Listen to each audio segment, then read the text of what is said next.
Today we have Professor John Mearsheimer back, who is the international relations theorist extraordinaire, professor of political science at the University of Chicago, and big friend of the show. Professor, listen, let's just jump right into it because, I mean, I just kind of want your overall, kind of like your 30,000 foot at these two declarations, because they're pretty big bombshells. Well, the business with regard to NATO is somewhat different. It reflects the fact that Trump is desperate. He's flailing around and he's pretending that if he can just get the NATO allies involved in opening the strait, that we'll live happily ever after, we'll get some sort of victory.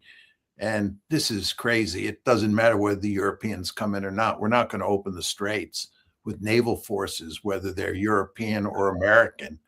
But I think the more general point here is that the United States and Israel made a colossal blunder when they attacked Iran on February 28th. And we have no way of either getting out of this war or winning this war. And in fact, as you look at it, Iran holds almost all of the cards. So we're in a desperate situation. And then this goes back to the whole NATO business. Trump, of course, wants to blame the Europeans for not coming into the fight. But the Europeans are smart enough to know that this is a fight that they don't want to get into. They didn't start it, and it's a losing war. So why would they enter? So that's basically where you are today. Yeah, and we're gonna take each of those in turn to kind of get the ramifications of what could happen, because I think too few people are aware of just how desperate the straits are and how much of a risk that we're facing, and especially if we have two unforced errors. We'll get to that NATO part in a second. Let's jump first of all into the first issue here with President Trump. This was on his Truth Social out this morning. Iran's new regime president, much less radicalized and far more intelligent than his predecessors, has just asked the United States of America for a ceasefire. We will consider when the Hormuz Strait is open, free, and clear. Until then, we are blasting Iran into oblivion, or as they say, back into the Stone Ages, President DJT. First of all, there is no new president. It's still President Pezeshkian, so I'm not sure what he's talking about there. But even before I get into what President Pezeshkian has actually said and what may have prompted this, what is your view there that President Trump will then on social media tell everybody that basically they are begging for a ceasefire? Well, it's simply not true. The Iranians have made this clear. There's not even any negotiations that we know of taking place. So I don't know what to say. He just makes these stories up. And what can you say? Well, we can look a little bit at what may have prompted this. One would imagine and one would hope that for President Trump to say something like that, that would have been because of some private behind-the-scenes negotiations, some conversations that are only taking place between the two capitals, that maybe that's what it's in. But now we realize that maybe it's something else. It could be something that was on Radio Free Liberty Europe on open source yesterday. This is just yesterday, where President Pezeshkian said that he has the necessary will for peace. But when you look at what he actually said, it was this: we possess the necessary will to end this conflict, provided that essential conditions are met, especially the guarantees required to prevent repetition of the aggression. The solution to normalizing the situation is the cessation of their aggressive attacks, Pezeshkian said yesterday. One may wonder if President Trump saw something about cessation and we're willing to, end this conflict, looking for peace. Maybe he just saw the headline, not realizing that they didn't ask the U.S. for a ceasefire. They said that they want America to cease its fire. If their conditions are met, then they'll join in. What do you make of just the fact that it appears anyway that President Trump read this headline and then made this comment publicly, and what may be going on behind the scenes? Who knows? I mean, to be honest, who knows what he's thinking? Sometimes you listen to him talk and you think he's a mad king. Other times you think he just misunderstands what the Iranians are saying. But number one, the Iranians have made it clear they're not interested in a ceasefire any more than the Russians are interested in a ceasefire in Ukraine. we keep going down this road. The Iranians would be crazy to agree to a ceasefire. They're in the driver's seat. And from their point of view, the best thing to do is to continue to wage the war vigorously. So all this talk about, we're on the verge of some sort of agreement, we're going to end this war in 2 or 3 weeks. I don't know what he's talking about. And furthermore, there are just a number of big dimensions that have to be dealt with if you're going to settle this war. For example, what's going to happen with economic sanctions? Are we going to end economic sanctions on Iran? What about a nuclear agreement? We don't have a JCPOA anymore. We've just been engaged in this war. You have hardliners in charge in Iran. What are they going to agree to in terms of nuclear enrichment? Are they going to let IAEA inspectors back in? What's going to happen with the Strait of Hormuz? What's going to happen with American military bases in the region? The Iranians have demanded that not only American military bases be removed from the region, but they've also said that American companies, American businesses have to leave the region. And they've been targeting those businesses inside the various Gulf states. So all these issues are on the table. And you can rest assured the Iranians are going to drive a hard bargain. They'd be crazy not to. They're dealing with Israel and the United States, two genocidal states that have decided to put their gun sights on Iran. The United States and Israel represent an existential threat to Iran. Don't you think if you're facing an existential threat and you're in the driver's seat, which the Iranians are, that don't you think they're going to drive a hard bargain? Don't you think they're going to try and get everything they can in terms of concessions from the United States? The answer, of course, is yes. So the idea that we can quickly solve this one and all we have to do is have a ceasefire or get the Americans to stop bombing Iran and then the Iranians will be happy is not a serious argument. We are in the deep, deep kimchi here. One cannot underestimate what a colossal blunder we made starting this war. And getting out of it is going to be extremely difficult. And it's gotten a little bit more difficult, I think, with statements like this, because if there's already ill will because of the diplomacy and what happened in, to start the 2025 war and what happened to start this war, both in the midst of negotiations, and then now here we are again asking for negotiations and some sort of end. I mean, that by itself is bad. But so Trump yesterday afternoon at an Oval Office meeting where the press was in attendance was asked about the Iran war and where it was going. And he said pretty confidently, well, I think this will be over with in a 2, maybe 3 weeks. But we're pretty close to getting it wrapped up. Well, obviously, I just showed you his Truth Social this morning. Well, it turns out that about 5 hours before that, this morning, Al Jazeera ran an interview with Foreign Minister Abbas Araghchi, and the whole issue of the ceasefire, ironically, came up before Trump's did. We receive messages from the American side, some are direct, and others come through our friends in the region. Wherever necessary, we respond to them. Therefore, there is currently no negotiation between us. Claims made in this regard are not correct. Our conditions for ending the war are clear. We do not accept a ceasefire. We are seeking an end to the war, not only in Iran but across the entire region.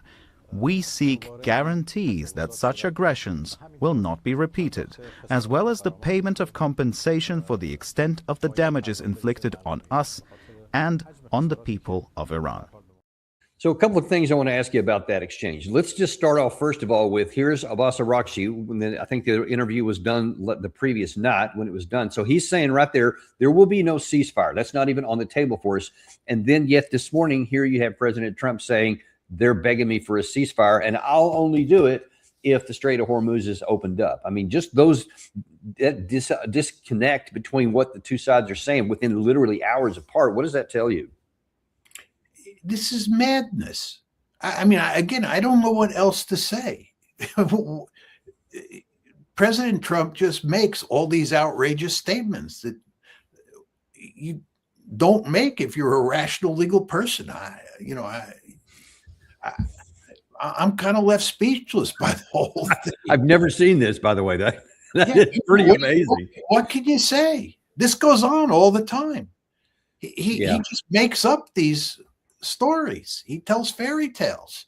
This is the president of the United States, the president of the leader of the most powerful country on the planet. And when you see him acting like this, it's a cause for great concern. I don't know what can you say. Well, let's look at the other half of this equation, where it's ironically maybe a little bit easier to divine.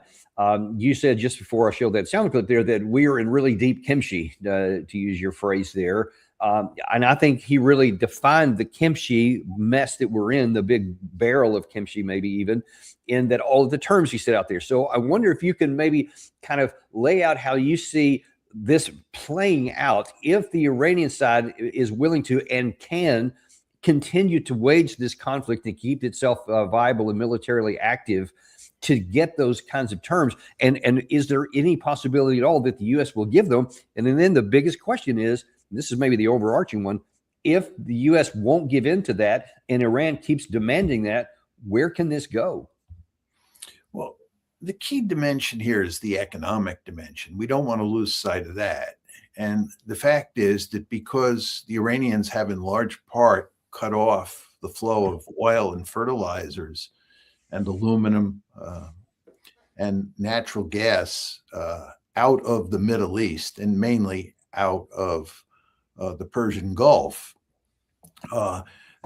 we are seeing serious trouble in the international economy. There's a very powerful sense among a lot of people that this will lead to a global recession for sure, and might very well lead to a global depression. And something has to be done to stop that. Of course, it's not only that the Iranians are preventing oil and fertilizer from leaving the Gulf. And when we talk about oil and fertilizer leaving the Gulf, it's important to realize that Iranian oil is leaving the Gulf, but it's oil from the other countries in the region, which are the 6 Gulf states. But the Iranians are doing even more than that. They're destroying infrastructure. They're destroying energy infrastructure in the region. And it's going to take years to rebuild that energy infrastructure. And this is going to have serious consequences for the international economy moving forward. And then on top of that, they are attacking businesses in the 6 Gulf states. They're interested in wrecking the economies of those 6 Gulf states. And if this goes far up the escalation ladder, they may go after the desalination plants in those Gulf states and do egregious damage to the societies, all the societies in those 6 countries that comprise the GCC.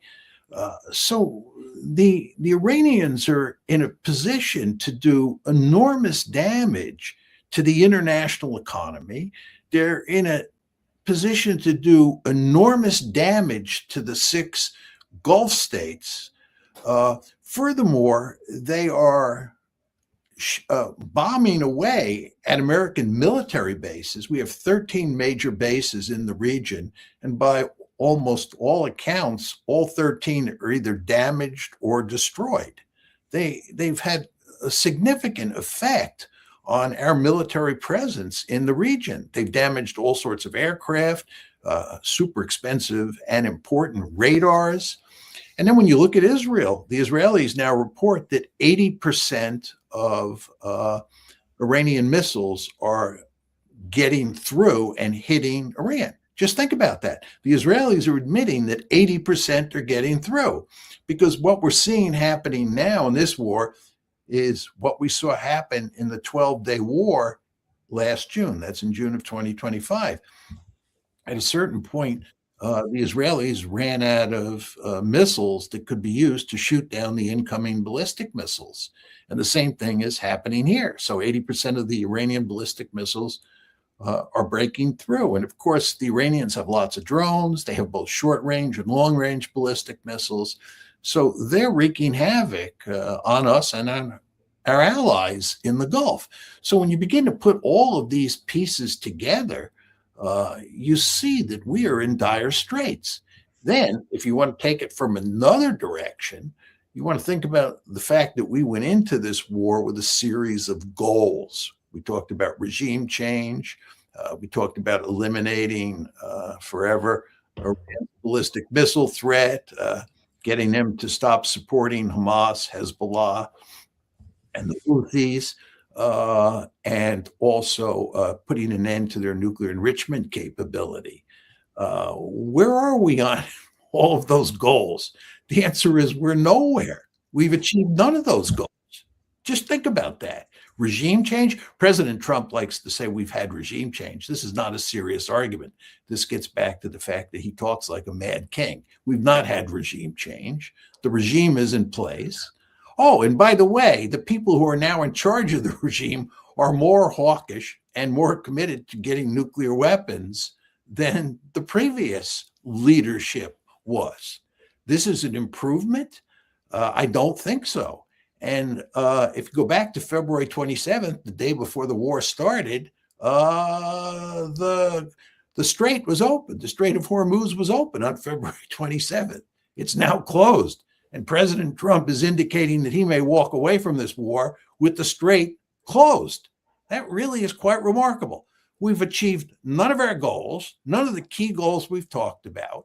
And furthermore, we've made it more likely that Iran will get nuclear weapons. And we're now in a situation where the strait is closed, and that's causing enormous damage to the international economy. And by the way, I'm showing you, this is a live view of WTI right now. So it just popped back up to $100. It was down a little bit this morning with President Trump's comment, but now it seems like they're realizing the truth. But I'm just showing you the screen here. This right here where I've got the cursor, this was the day before the war started where oil was at $65 a barrel. And then when you back it up even further than that, looking back at 3 months, because that was kind of the buildup. But you see back here, it was $55 a barrel when there wasn't much risk of attack. And just the talking about it started rising it up here. And then now we are up in this area here with no apparent off ramp.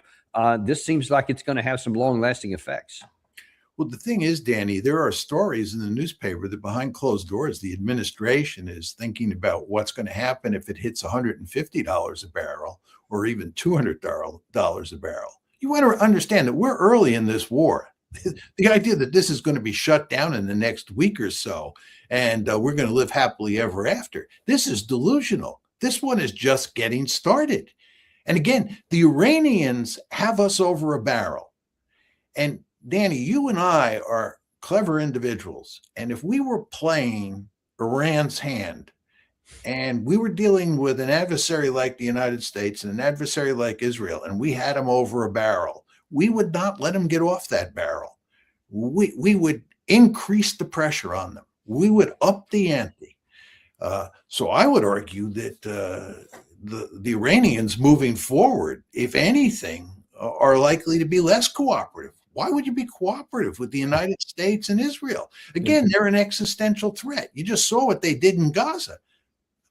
They executed the Israelis executed a genocide in Gaza, and we fully supported them under both President Biden and President Trump.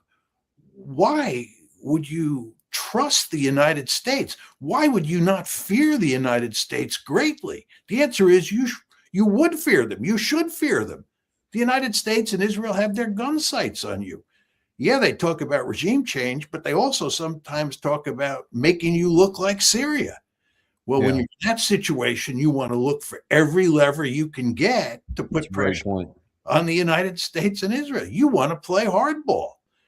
And let me just show you, because it turns out that there are some clever people on the Iranian side, and they indeed are playing hardball. Let me just show you where their mind is and what they're thinking here. First of all, this is Parliamentary Speaker Ghalibaf this morning after President Trump's comments, and he's just saying, look, out of context quotes, manufacture. I don't even know what FOMO means. I'm probably exposing myself here, but he says it's just war profiteering 101. Do your own research, meaning don't listen to a word President Trump says about any kind of negotiations. But then he also said, and this was, I think, yesterday. Yeah, this was yesterday. He said, increasing signs that Iran intends to formalize control of the Strait of Hormuz and a view to collect tolls as effective war reparations.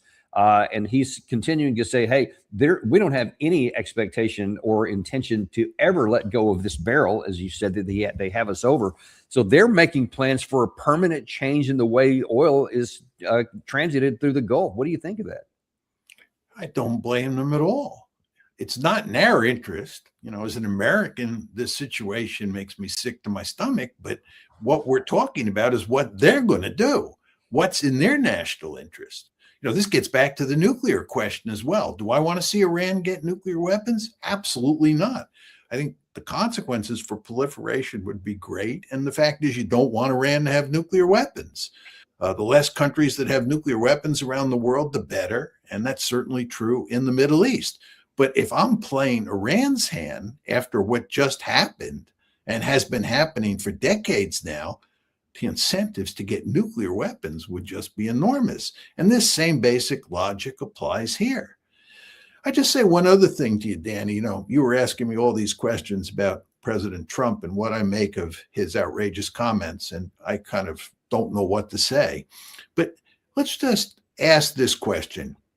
When you listen to Pete Hegseth and Donald Trump, both of them speak about the war in Iran and about foreign policy issues in general, and then you compare that with how the Iranian foreign minister, Mr. Arashi, speaks and how he reasons. Who do you think is the real adult among those three? Who do you think is the person who really understands basic strategic logic and can talk about international politics in a coherent and thoughtful and impressive way? I think the answer is unequivocally clear. It's the Iranian foreign minister. And I think people all around the world, when they listen to President Trump and the Secretary of Defense or the Secretary of War speak, understand very quickly that U.S. leadership is basically bankrupt. And this is why we're in this desperate situation. This is why we're on the verge of tanking the global economy. It's because the United States is in charge and U.S. leadership, I'd go further than saying it's not up for the job. It's actually causing us to pursue disastrous policies. And this is not only bad for the United States, it's bad for the world. Yeah, that's a really concerning thing with the evidence, unfortunately, completely corroborates your concern. And I want to stay in on that theme for a second on the American leadership. It's not just what they say and some of the actions they're taking here. I want to back up just a wee bit here and talk about the way we got into this in war at all, this war of choice, and what might have been in their minds when they're setting objectives before they started dropping the first bomb. You mentioned a second ago that one of the claims that we made was they're going to destroy their missile capability, their manufacturing and their launchers and all of that. Well, it couldn't have been, it could not have been something that we didn't know, that there are, by most reports now, 27 versions of what I'm showing you on here. This is Yazd Granite Fortress, one of the bigger ones, but apparently there are 26 others at least. Some have said 31. But we knew for sure that you're not going to get at the manufacturing capacity because they foresaw this, the Iranians did, for decades ago, and they started building these incredibly elaborate underground missile cities, which has the ability to launch from underground and, of course, transport things underground and then manufacture things. So they've had all their manufacturing capacity beyond the range, as you can see, of the missiles depicted on the upper left-hand corner there. We can't get at them. So now then we're proving that we can't get at them. And so one has to ask the question, what could we have been thinking to set as an objective, something that we know that technically we can't get at? Can you give us some light on what you think? Yeah, I think, Danny, that they believed, and when I say they, I'm talking about the Trump administration and the Netanyahu administration in Israel, because they were a tag team before and they're a tag team now in conducting this war. But they believed that they could win a quick and decisive victory. They believed that a shock and awe campaign that included decapitation in the first day or two or three of the conflict would bring Iran or bring the regime to its knees. And that would enable all of the dissenters in the population, all the protesters, all the people who want to topple the regime. It would bring them out on the streets and they would overthrow the regime. And we would end up with a new leadership in Iran that understood that we are the boss and that you have to dance to our tune. This was the basic strategy that we went into the war with. And it's quite clear if you read this big piece on the New York Times that explained how we got into the war, and you follow the Israeli press, that David Barnea, who's the head of Mossad, was the principal proponent of this view. And he did an exceptionally good job of selling it, not only to Prime Minister Netanyahu, but to the Trump administration in general and President Trump in particular. Barnea spent a great deal of time in the United States, and he was very successful at convincing the White House that the regime in Iran was very fragile. I mean, that's an important element in the story. You have to convince the Americans that the regime is fragile, and all you have to do is whack it really hard, shock and awe, and decapitate the top leaders. And because it's weak, it will collapse. And we know how many protesters there will be. There'll be gazillions of protesters because there are all these people who are deeply unhappy with the regime. That's the basic story we told ourselves. And so when we went into the war, we didn't pay attention to their capability to launch missiles from underneath cities because we thought that was largely irrelevant. You remember President Trump said that he was told that the strait would be closed. President Trump said he was told that the strait would be closed before the war, but he ignored that warning. And again, he ignored the warning because he thought we were going to win a quick and decisive victory. This is what happens oftentimes when countries go to war. They think that they'll win a quick and decisive victory. And 2 or 3 years later, they find themselves in a long war of attrition. You want to remember when Adolf Hitler invaded the Soviet Union on June 22nd, 1941, he didn't think he was going to end up killing himself in a bunker in Berlin in April 1945. That was not what he had in mind. He thought he was going to duplicate what he did in France in 1940. He thought what would happen in the Soviet Union in 1941 would look like what happened in France in May and June of 1940. But of course, that didn't happen. And it's a similar situation here, right? We thought we were going to win a great victory. And by the way, you remember Iraq, you remember Afghanistan. Does it sound familiar? Well, I'll tell you what sounds familiar is because I have used that analogy of the 1941 invasion into the Soviet Union as being a problem. And like Hitler saw how easy it was in France. I think he thought it was going to be easy here, just like on a smaller scale, but categorically similar. We thought what happened in Venezuela would be replicated here. And I know for sure that there are people inside the administration that did tell President Trump that. And then now, as you say, we may have bitten off our Waterloo. Yeah, I think there's no question about that. Vietnam is different because Vietnam was a case where we went in understanding that we were in real trouble, number one, and that we really did not have a magic formula. We thought that we could wing it. We thought that we could figure out how to do it along the way, gradual escalation, and we could bring the North Vietnamese to the bargaining table, and we could get a deal just by inflicting lots of pain on them. It was a pure punishment campaign, but it didn't work. And I think if you look at where the Trump administration and the Israelis are today, we're sort of in a similar situation to where we were in Vietnam.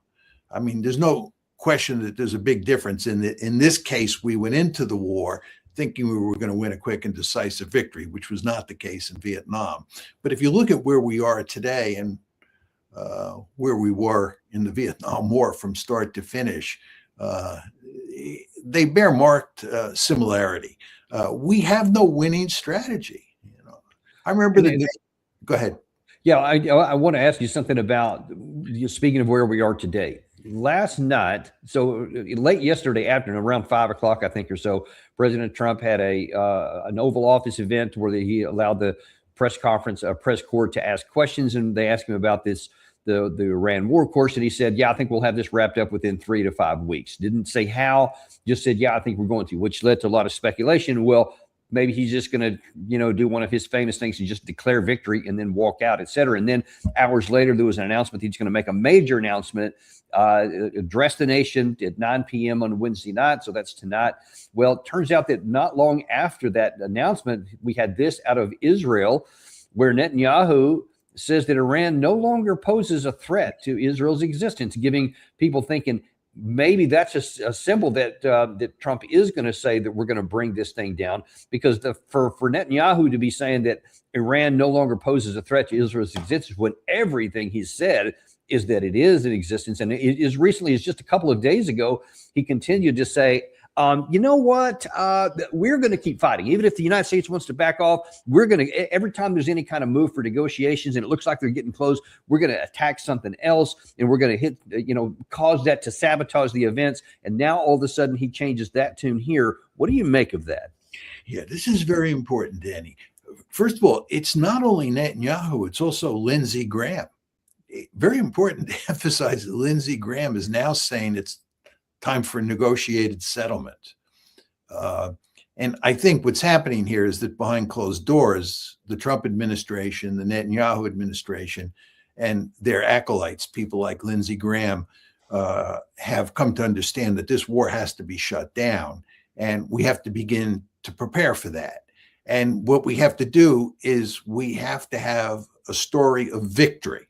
Okay, so the argument that Netanyahu will be positioned to make is that Iran was an existential threat on February 27th. Today, when the war ends, it is no longer an existential threat. Mission accomplished. That's sort of one big dimension to this. The second dimension to this is, I think Israel is in real trouble. As I said to you before, the reports out of Israel are that 80% of the missiles are getting through, the Iranian missiles. And there's no evidence that the Iranians are running out of missiles. And this is beginning to look a lot like the June war of last year. Remember, the Israelis ran out of missiles then, or were running out of missiles. They didn't completely run out. And you're in a similar situation now. So unsurprisingly, the Israelis look like they're willing to go along, at least as best we can tell from the outside. But here's the question, Danny. If you, Danny Davis, are playing the Iranian side, are you going to be willing to let the Americans and the Israelis walk away, have a ceasefire, and allow them to reload the shotgun and come back after you 6 months from now or in a year? Well, that's exactly what I was about to ask, because let's just forget about 6 months to a year. How about 6 hours later, whatever President Trump ends up saying tonight? We still have this to negotiate with. They're already making plans to formalize control of the Strait of Hormuz. So, this is not like the Red Sea situation with the Houthis last year, where President Trump got tired and said, well, all right, this isn't going to work out. Let's just declare victory, and that they begged us for a ceasefire and we'll walk away. We won't shoot them. They won't shoot us. And that worked pretty much. This one isn't like that because of all the things that have happened here and the fact that they have control of the strait. And as you say, that they're one major flex or leverage over us. Why would they ever give that back? So paint some scenario to me what Netanyahu and Trump could do collaborating tonight, whatever they may say, that's going to make it to where leaving Iran in control of the strait can somehow be twisted into a victory. Well, we're in the realm of speculation because we don't know what the president's going to say. Right. But I think there's a lot of evidence that he's going to tell a two-part story. First is he's going to declare victory, or he's going to say we're on the verge of victory. And then the second thing he's going to do is he's going to say we're going to walk away. We're going to end our participation in the war. This is the end. And those are two separate issues. Just very important to understand that. The question is, can he tell a narrative about victory? Can Netanyahu tell a narrative about victory that convinces anyone but themselves, and maybe doesn't even convince themselves? Okay. And then the second question is, can we walk away? And let's just talk about those two issues separately. Just first, let's focus on the victory narrative. As I said to you before, these two men stated very clearly before the war that they had a series of objectives.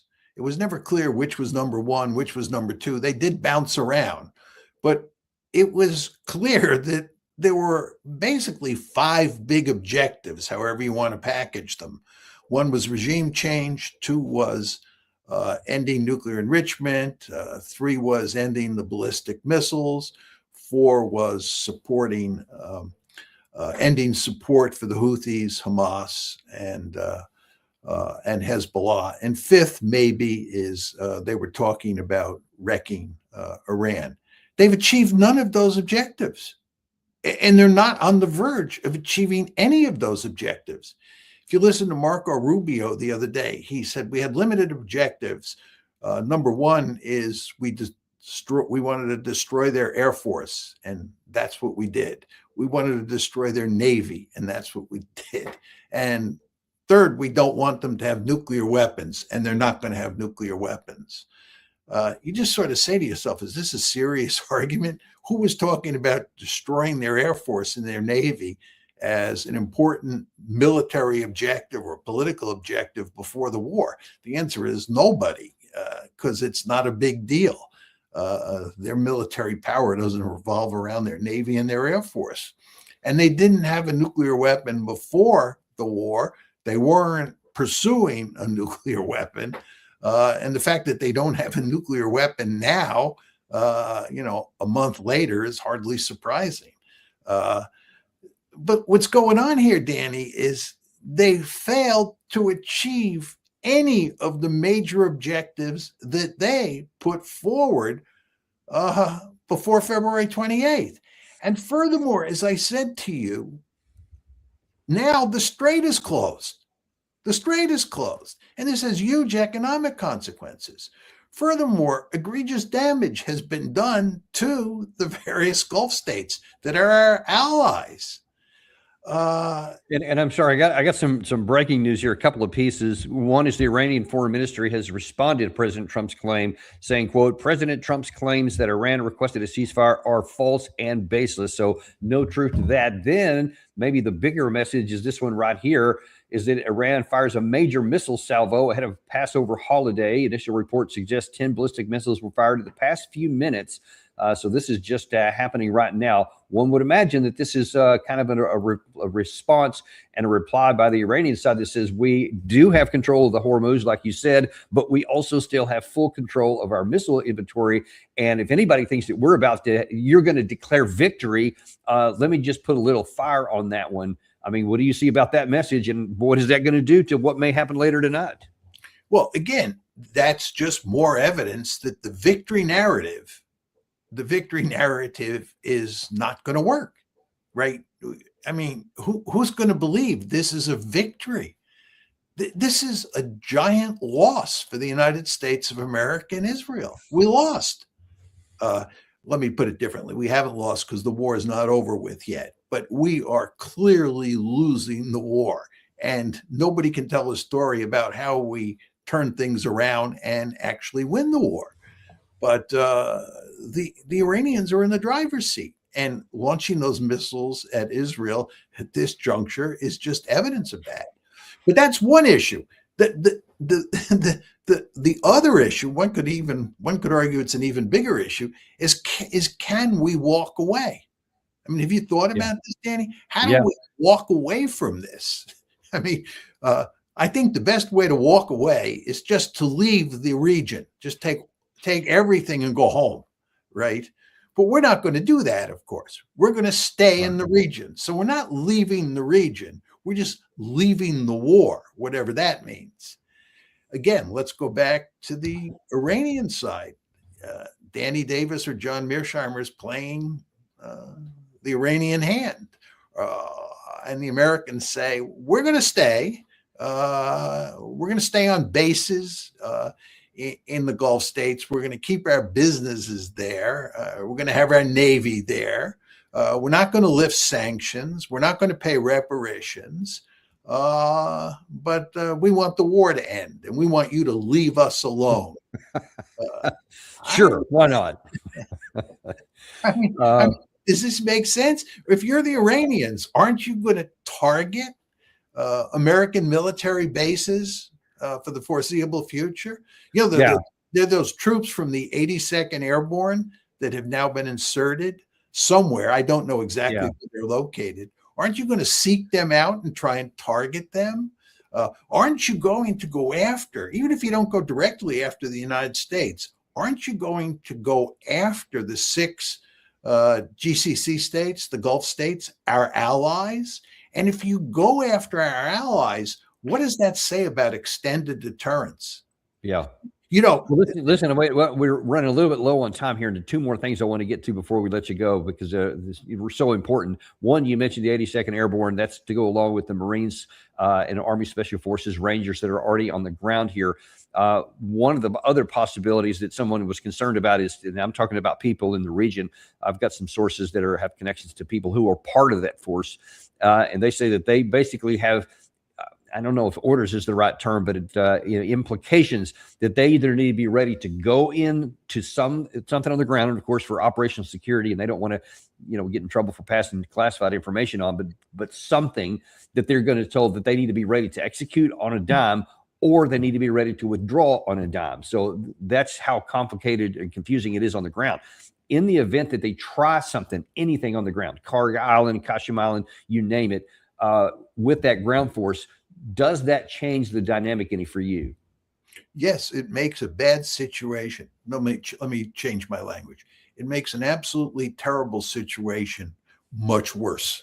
I mean, we were talking about declaring victory and then walking away from the fight. What you're saying here is that what we might do is up the ante. Insert ground forces. And the Iranians have made it clear what they're going to do if we insert ground forces in any territory that they own. They're not going to only fight against those ground forces to the death. They're going to go after countries like the UAE that are going to help us. And they're going to unleash the dogs on the UAE. I mean, the war is just going to escalate. I mean, putting ground forces into the fight is going up the escalation ladder. It's the polar opposite of what we expect President Trump to say tonight. I mean, he may not say that he's walking away from the fight and he's declaring victory. He might say, I'm going to double down and I'm going to send in ground forces and I'm going to work with the UAE and other Gulf states to win this war. He could do that, but that would be crazy.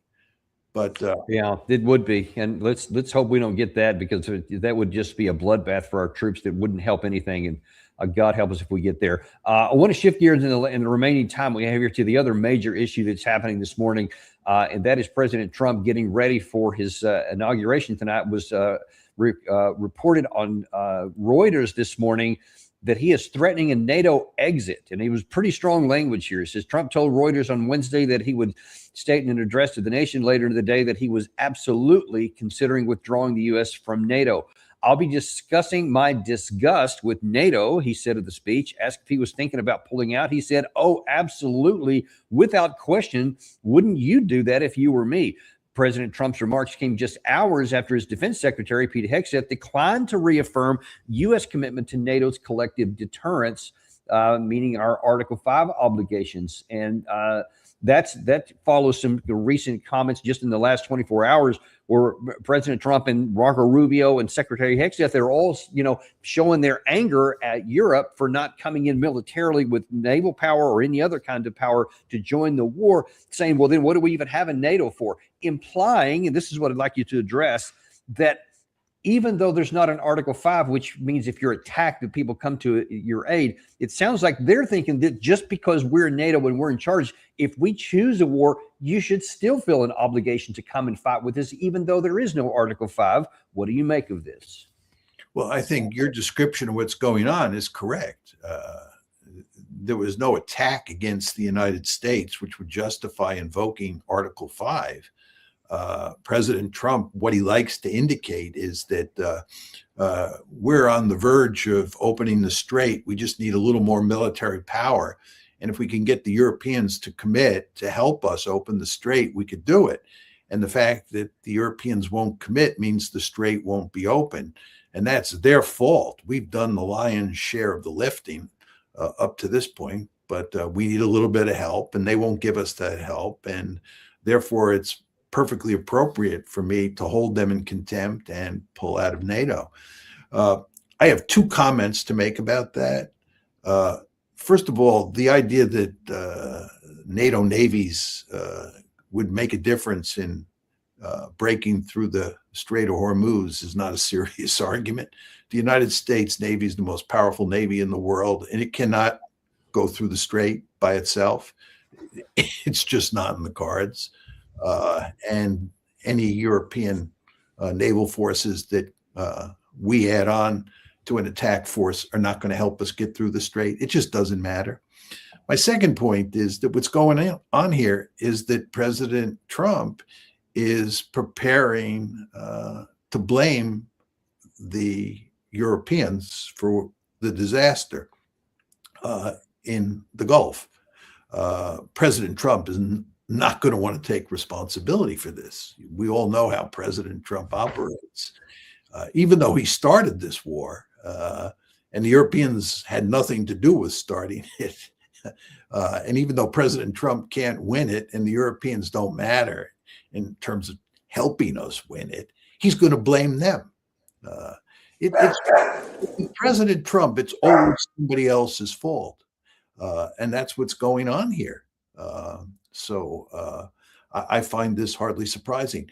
Whether NATO remains intact as a formal institution, I don't know. But as a meaningful military alliance, I think it's effectively dead. Well, let's take a look at what that would mean here. If President Trump withdrew under the current circumstances, meaning that we didn't have a coherent and cooperated and coordinated end of NATO, and said, let's just draw this thing down and, part as friends kind of thing. But you just say in a tantrum, all right, y'all, I'm sick and tired of y'all. We're just leaving. And who knows what that physically would look like. And I mean, it would be a monumental move to get troops out and all that kind of thing. But the damage, I think, psychologically and relationally between the United States and Europe, can you just take, what are some of the potentials that could come from such a ripped up divorce on a spur of the moment? Well, it could permanently damage transatlantic relations. They're already poisonous. And, lots of people think there's a possibility that President Trump may turn things around, or we can sit out the remaining almost 3 years. And then at that point in time, we'll have a new president and you can fix things. I think that's hardly likely at all. But what's very interesting here, Danny? In the old days, what we used to focus on when we talked was the Ukraine war. And we hardly talk about Ukraine anymore because the Iran war is front and center. But as you and I both know, the Ukraine war is going on. And the Ukrainians are in deep trouble. And they're in more trouble than ever because this war is having a deleterious effect on the Ukrainians' war effort. Less weaponry is now flowing from the United States to Ukraine because it's flowing to the Middle East. Furthermore, the Russians are getting wealthier and wealthier because they're selling more and more oil on world markets because we've greatly reduced sanctions on Russia. So the Russians, who you and I would agree were in the catbird seat in the Ukraine war before the Iran war started, are even in better shape today. So at some point, I think what's going to happen here is that Ukraine is going to clearly lose on the battlefield. The Russians are clearly going to be in the driver's seat. And that is going to have huge consequences for NATO. Because again, the question is going to be who's responsible for this catastrophe? And President Trump is going to say, it's not me, it's the Europeans. And as you know, President Trump has been reducing the American commitment to Ukraine over time. And he has been saying the burden of dealing with Ukraine is on the shoulders of the Europeans. So he, in a very important way, has positioned himself to blame the Europeans and to blame NATO for what is coming down the pike in Ukraine. So I would imagine that sometime, probably in the late summer, you're going to have this 1-2 blow where it's manifestly clear that the war in Iran is a significant defeat for the United States, and the United States and its European allies have been defeated in the Ukraine war.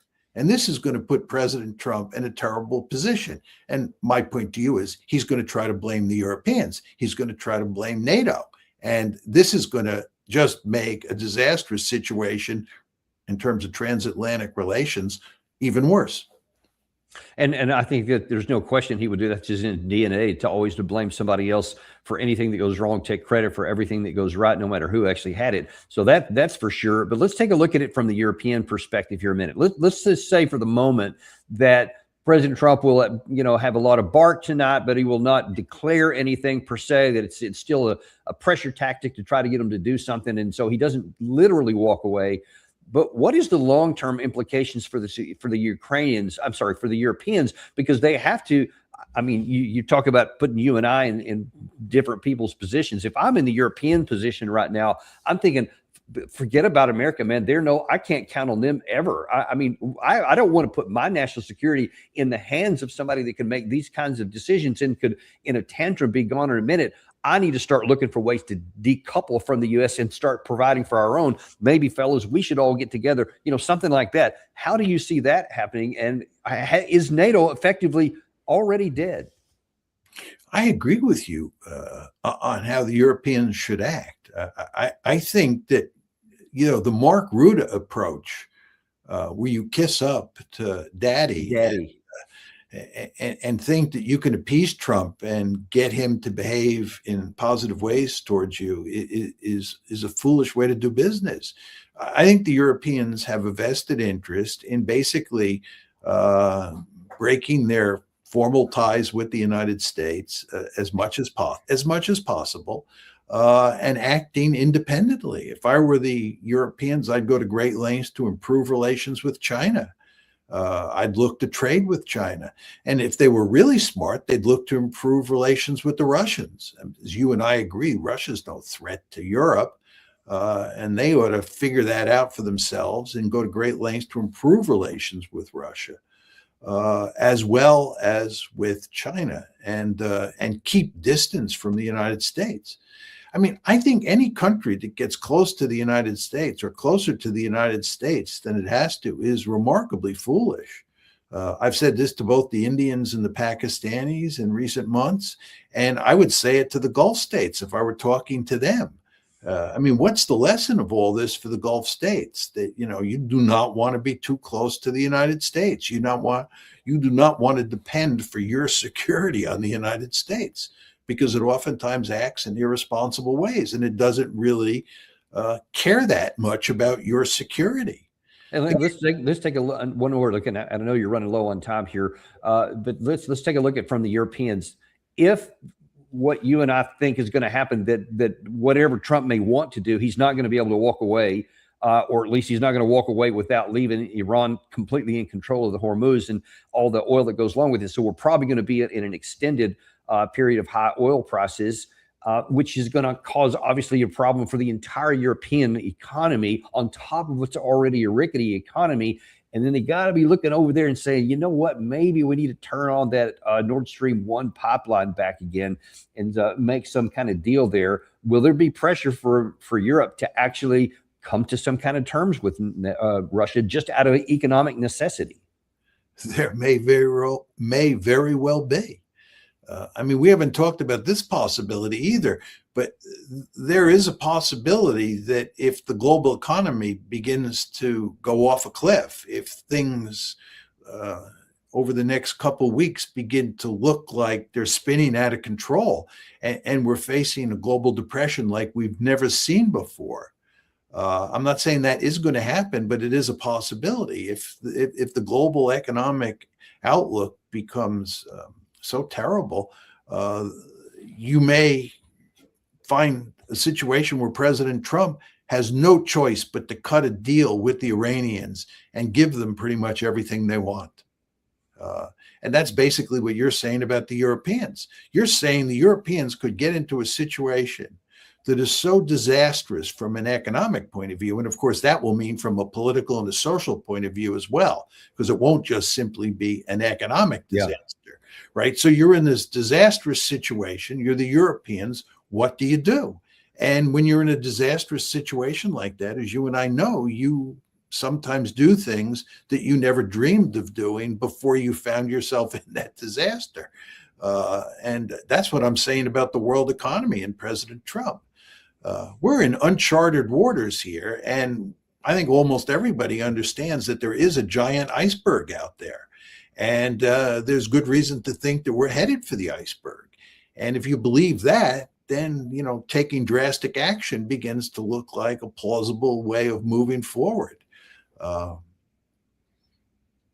And I think we could argue that the very real potential for striking that iceberg could be something that President Trump says later tonight. So we're going to have to wait and see what's going to happen with that. But whether you're talking about Europe, whether you're talking about U.S., Israel, our GCC Gulf allies, the economies in the Asia, which are already, even South Korea is already starting to ration fuel. Vietnam is having protests because they're running out of all kinds of everything. Global agriculture is an issue. I saw on Australia tomorrow or yesterday, rather, is having some serious problems already. And we're barely at the beginning of this kind of stuff. So if I could, just the last few minutes you have here, kind of wrap this up and say, how do you see the state of global peace and security, if I can say it like that?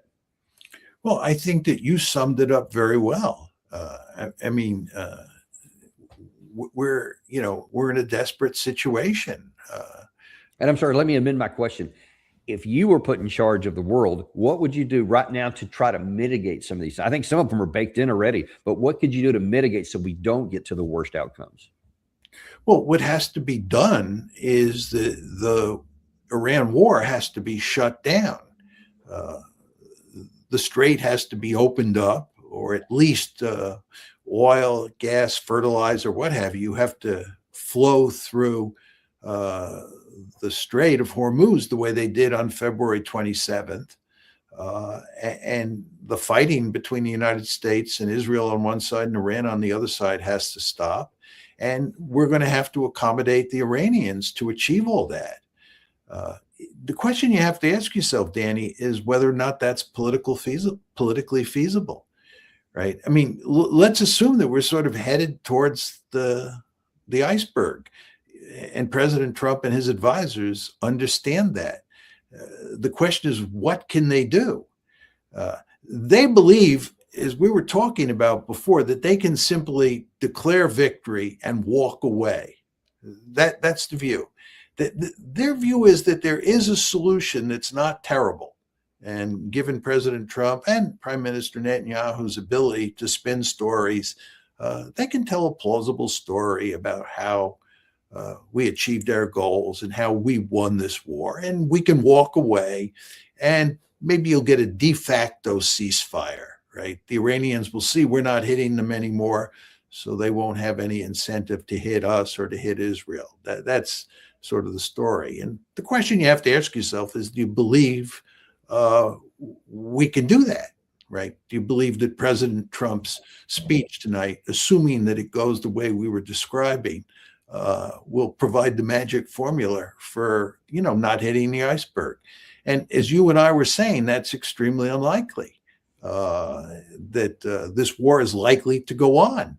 And as I like to emphasize, you never want to lose sight of the economic consequences of this war. And not only the fact that oil is not flowing out of the Gulf and fertilizers are not flowing out of the Gulf, but also the fact that economic infrastructure inside the Gulf is being destroyed. Yeah. And that economic infrastructure, when I use the word economic, I'm choosing my words carefully here, because it's not just oil.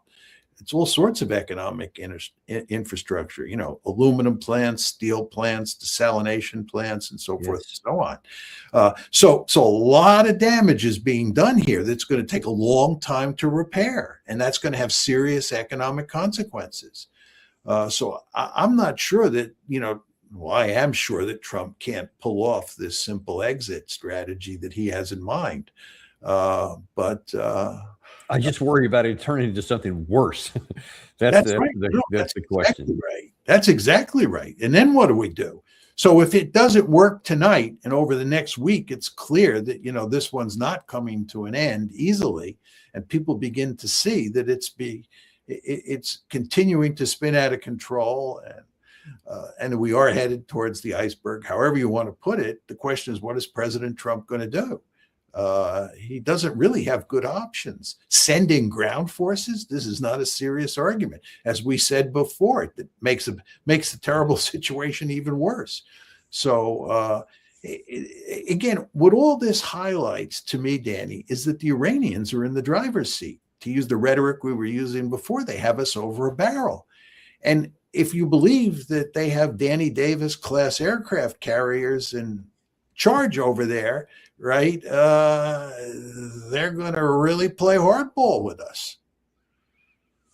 Well, it's hard to argue with any of your logic there. I would love to, but I can't find any, and I'm having a hard time finding some silver linings here. There are some mitigations, but again, it takes somebody with some political courage and wisdom to know when to just finally fold your hands and put them up and say, I don't have the cards here. Let's don't, up the ante and call somebody that I can't play those cards. But not a lot of hope for that. But we'll wait and see. Maybe I'll be surprised President Trump has pulled a rabbit out of his hat. Let's just keep some hope alive for what happens at 9 o'clock tonight. We appreciate you coming on, though, very much. We're going to have actually Larry Johnson on here in a little under an hour.